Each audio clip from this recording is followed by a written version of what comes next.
Wonga spokesperson, Bryan Smith, is with us. Good morning, Bryan. Thank you very much for being on our program this morning.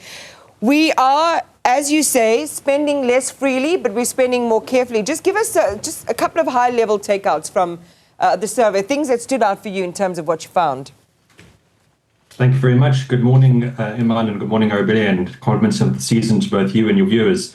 That was a fantastic intro you did, and I think it taps in very nicely to what we've titled as the results of this year's survey, is that South Africans are approaching the holiday season with what we're calling cautious resilience.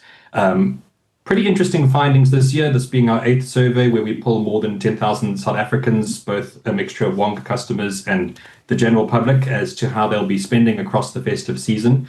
To the finding you mentioned, the average budget that South Africans reported to us would be 6,299, so just under 6,300. And to the point that was mentioned earlier, that is 8% less than what we recorded last year, but still well above 2023 levels. What we are finding, however, is that South Africans are approaching the festive season with a degree of preparedness and cautiousness.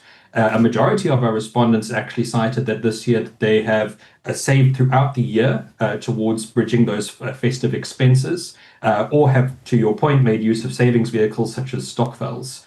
Interestingly, some of the biggest expenses every year, and as is true for this year, are food and drink.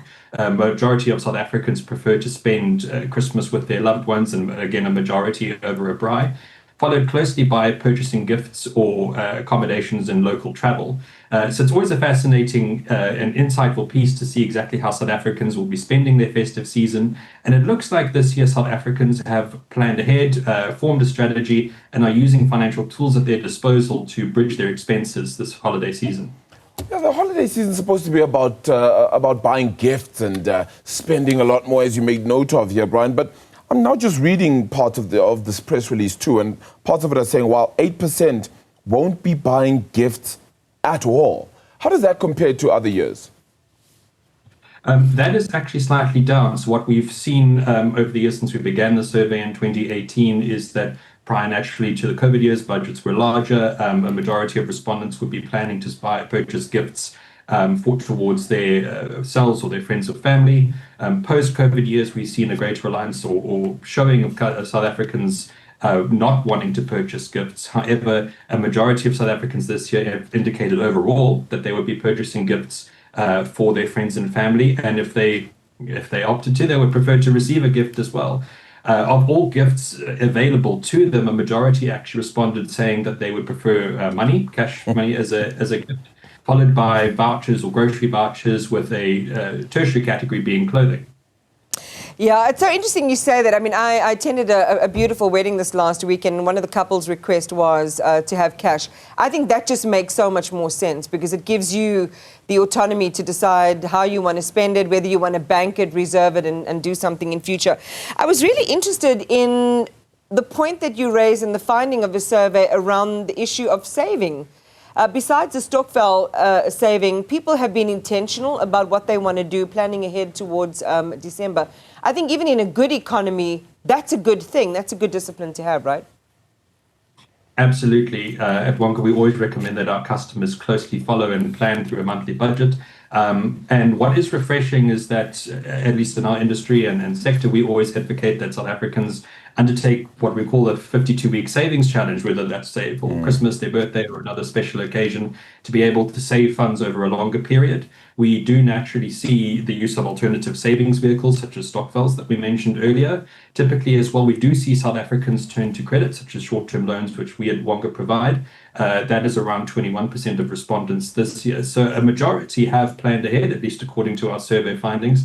And as you say, that's pretty gratifying to hear. A majority, for example, have chosen to stay at their home province this year and won't be traveling out of their home province to see friends and family. But among those that do, they'll be heading to the Eastern Cape and KwaZulu-Natal, which looks fairly festive this time of year. We've seen historically, from a behavioral trend perspective, that people think about December alone. We never... Well, I wouldn't say we never. I think there are a lot of people who might think about uniforms and getting uniforms and stationery if they've got school-going kids or children they're taking care of.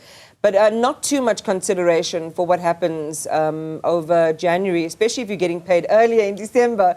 You know, by the 15th, some people get paid, and then it's a really long haul to the next paycheck again. What are you finding with regard to that level of preparation?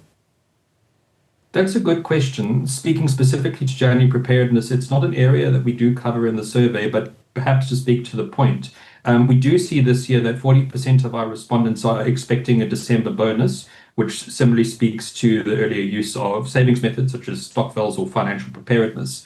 So ultimately, our hope is that those bonuses are well used and South Africans can budget and prepare effectively. And that'll hopefully stretch a long way into January and do a great deal of financial confidence, both for South Africans' wallets and for our economy.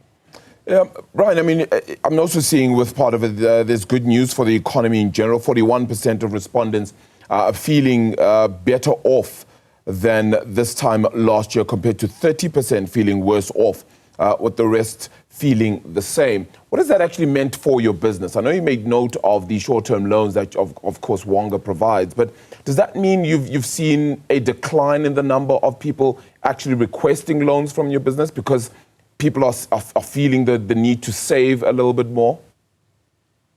That's a great question. Typically, no. What I can relate to you is that in December, and as points to our survey findings, we do typically see South Africans rely on their bonuses or those alternative savings vehicles. So it can be a quieter period in the lending sector. Specifically, however, we do see applications made throughout the year. And what we do position our product as a regulated lender under the National Credit Act is that customers are able to use us as their bridging finance solution to navigate those financial gaps. So we do see volume throughout the year. December is no different a period, but it is gratifying to see that South Africans do have alternative means and budgets to prepare them for the year ahead. So where are you traveling to? Because 3/4 of South Africans do not plan to travel over the holiday season. So you're going nowhere? You're staying? I will be one of the majority this year. I will be at home, but however, I'll similarly be part of the majority in that I'll be spending it with my family. So it will be a good Christmas. Mixed day. I'm going to be here at home. I'm going to be. Yeah, Arabile is going to be around as well. I'm going to be traveling, thankfully, for a change and to be with family as well. But also monitoring that spending, as you said, Bryan, at the beginning. People are thinking about what they're going to spend on in December ahead of time, and there seems to be some planning associated with that. Was there anything in the survey that surprised you in terms of some of the trends that you're noticing? That's a great question. Overall, our findings have remained fairly consistent, which I think itself is interesting. Overall, purchasing food and drinks remains our largest year-end expense. However, I think out of the findings, what particularly interested me is the return to form for KZN and the Eastern Cape being a top holiday destination. We saw about 13% of respondents indicate that they'd be going to the Western Cape this year, which is down from previous years and is perhaps interesting given that the Western Cape is hailed as a tourism mecca. However, I do think that is perhaps relayed in the ultimate picture that a majority of South Africans will be staying at home. All right, well, thanks for talking to us. Listen, whatever you're doing, I hope that it's wonderful with you and your friends and family. Thanks for just sharing with us some of the results of the survey. And it helps us to understand the profile of the spenders and the gifters this festive season. Or the non-gifters as well. Or the non-gifters. We don't know any of those people. We don't know, no. What? None of those.